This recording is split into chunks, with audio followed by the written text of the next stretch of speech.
Ushbu video texnika mashinalarning kirish-chiqish tartibi va muhim xavfsizlik qoidalarini tushuntiradi. Ish boshlashdan oldin videoni oxirigacha ko'ring, xavf omillarini oldindan tekshiring va baxtsiz hodisalarning oldini oling. Umumiy bajarilishi kerak bo'lgan qoidalar. Quyidagilar texnika mashinalari kirib chiqishda bajarilishi kerak bo'lgan umumiy qoidalardir. Ish vaqtida shaxsiy himoya vositalarini albatta taqing. Ishdan oldin va keyin har doim ish joyini tartibli saqlang.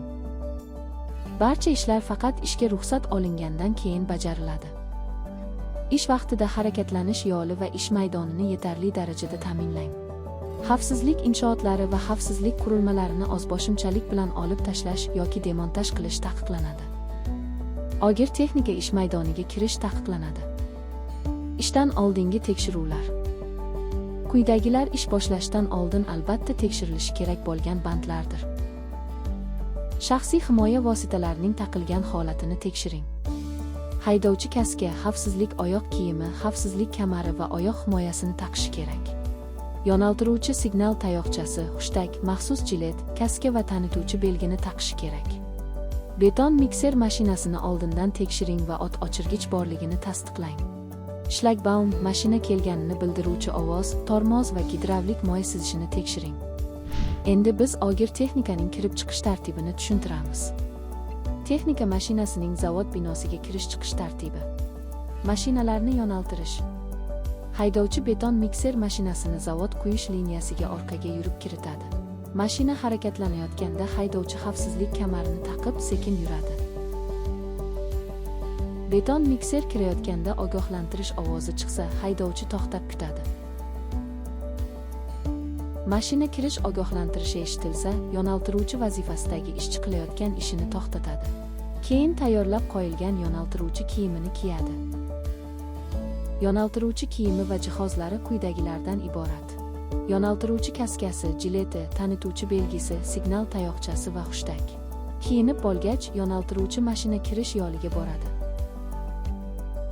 Mashina to'xtaganini tekshirgach, shlagbaumni ko'tarish tugmasini bosadi.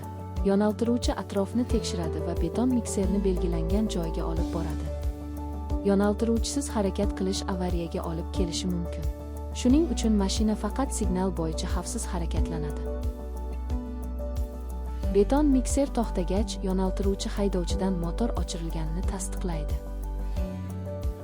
Agar motor o'chirilmasa, mashina noto'g'ri harakatlanishi yoki yuk o'zgarishi sababli urilish xavfi bor. Motor o'chirilgani tasdiqlangach, yo'naltiruvchi gildirak to'xtatgichini o'rnatadi. Haydovchi beton mikser novini ochib, betonni quyish bunkeriga tushiradi. Ish tugagach, yo'naltiruvchi gildirak to'xtatgichini olib tashlaydi. Quyish tugagach, haydovchi yo'naltiruvchi signaliga ko'ra shlagbaum oldidagi birinchi to'xtash chizigigacha borib to'xtaydi. Mashina to'xtaganini tekshirgach, yo'naltiruvchi shlagbaumni ko'tarish tugmasini bosadi. Yo'naltiruvchi beton mikserni tashqariga olib chiqadi va piyoda ishchilar hamda tashqi mashinalarni tekshiradi. Haydovchi mashinaga chiqish yoki tushishda qo'l va oyoqlardan 3 nuqtani mahkam ushlab, yiqilishning oldini oladi. Kichik e'tiborsizlik katta baxtsiz hodisaga olib kelishi mumkin. Bugun ham xavfsizlik qoidalariga rioya qilib, xavfsiz ishlashni ta'minlaylik.